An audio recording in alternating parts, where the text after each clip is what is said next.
What's up, you guys? Steve here with your stimulus package update as of today, Monday, October the 19th. And we now have received word that we have a 48-hour deadline to get a stimulus package deal done if we want to see stimulus before the elections. Nancy Pelosi and Steve Mnuchin are in the middle of negotiations, and Steve Mnuchin is actually on the other side of the world in the Middle East working on the Abraham Accord. At the same time, we have Senate Majority Leader Mitch McConnell, who is now saying he's pretty much doing his own thing, and he's going to be passing 2 new bills this week, and he just pretty much doesn't care what Nancy and Steve are doing at this point. And we have now 15 days left until the elections. So we are down to the wire here. There was a lot that unfolded over the weekend, and I'm going to get you guys caught up in this video so that way you know what's taking place. Now, before we dive in, if you could help me out, it'll just take a second. I would appreciate it. Click the like button if you like these updates. It helps out the channel. Thank you so much. And also, if you'd like to stay up to date on everything rolling out, be sure to click the subscribe button and the notification bell so that way as soon as I upload these videos, you can be notified right away. So over the weekend, we heard Nancy Pelosi announce that there's going to be a new imposed 48-hour deadline for her and White House Treasury Secretary Steve Mnuchin to come to a stimulus package agreement. Now, just to clarify, the 48-hour deadline expires on the end of the day on Tuesday. Now, there was a little bit of confusion about when the 48 hours started, but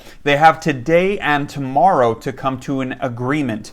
And this will help provide the provisions we've all been waiting for: stimulus checks, enhanced unemployment, PPP, everything. Now, what's the significance of this deadline? I mean, why is it even important? We've heard this before in the past. Oh, a deal is imminent. We're going to have a deal by the weekend. Just give us 2 more days. And we continue to be disappointed.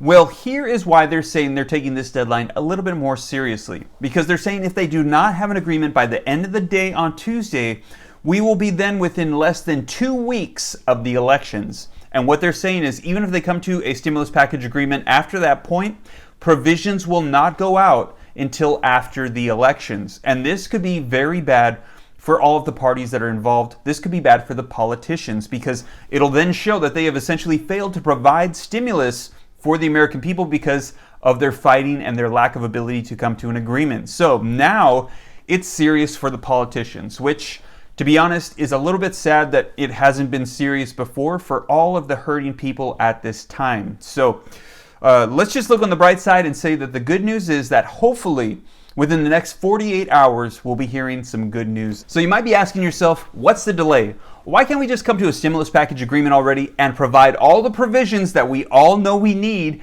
and we can get this out so we can all be happy? Well, what we saw at the end of the week and through the weekend were several letters that came out from Nancy Pelosi identifying all of the areas where the $1.8 trillion counteroffer from Steve Mnuchin fell short. She identified a list of things, but some of them included a lack of state and local government funding, a lack of tax credits for childcare, and also she had a major issue with the legislative language, or the lack thereof, and said that she needed them to correct it or there was no way they're going to be able to come to an agreement. Well, Steve Mnuchin responded back, and he basically said he was going to provide her with everything she wanted so that way we could move forward. He said he was not going to allow this to stop negotiations. So he said he was going to provide that just minor tweak and send it to her, and he did.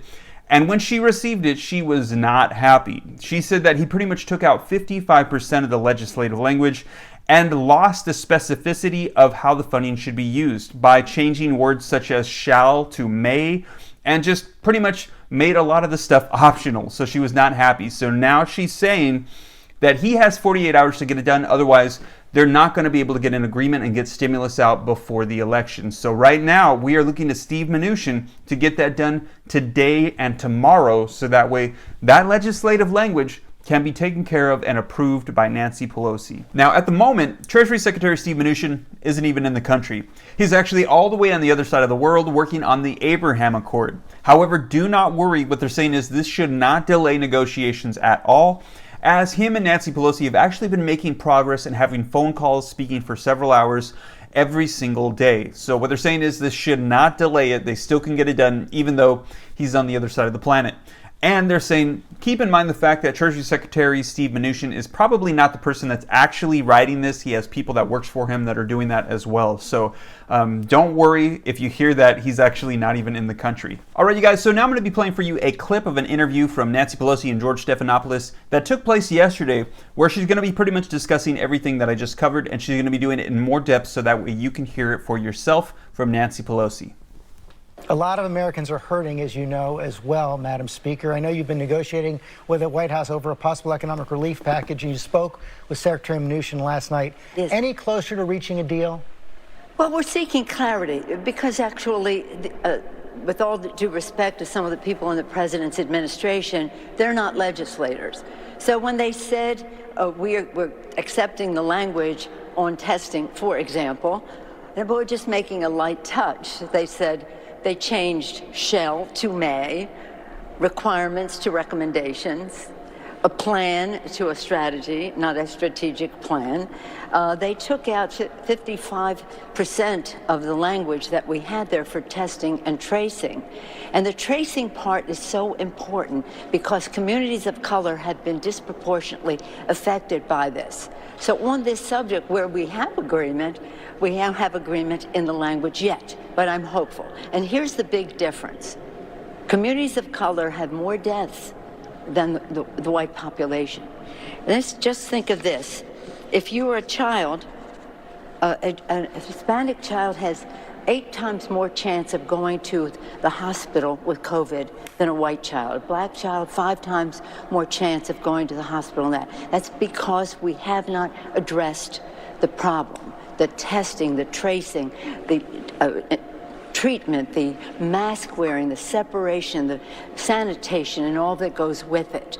So again, hopefully that we can learn from each other and they understand. And let me just say this. We had pages and pages of how you would do this in the minority community.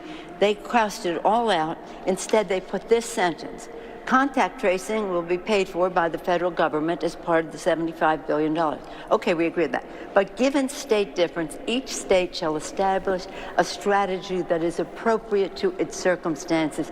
CDC can provide guidance to the states on elements. Can, no, must. But in addition to that, we have to have a national plan. You cannot leave it up to the states so if you don't, how they're going to address the minority community. If you don't get that agreement, if you don't get that agreement in the 48-hour deadline you said, what happens?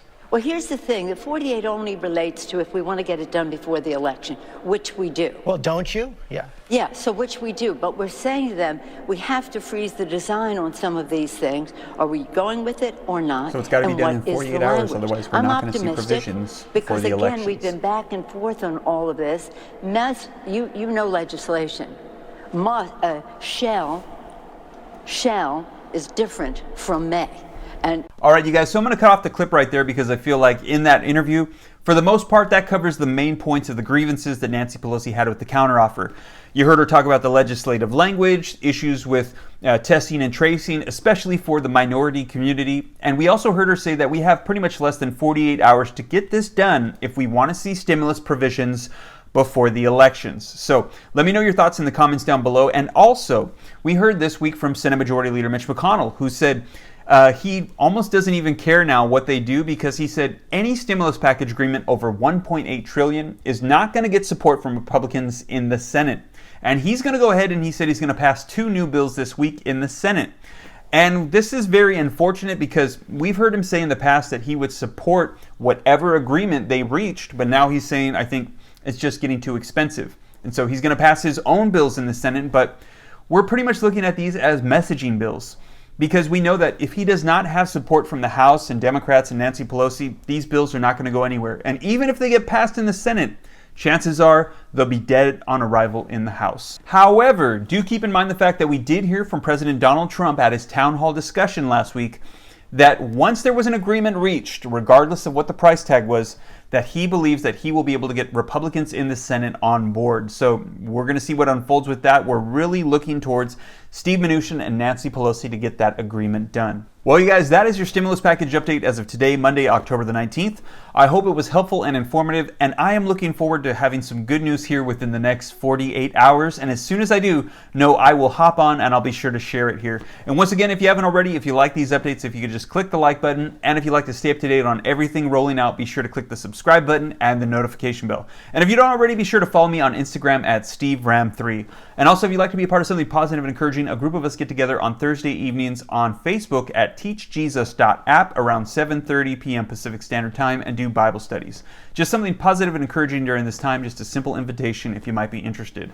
And also, if you might be interested in some fashionable, modest women's clothing, be sure to check out my wife's website at www.nayaellaboutique.com. Well, you guys, take care. God bless. This is Steve. I'll see you soon.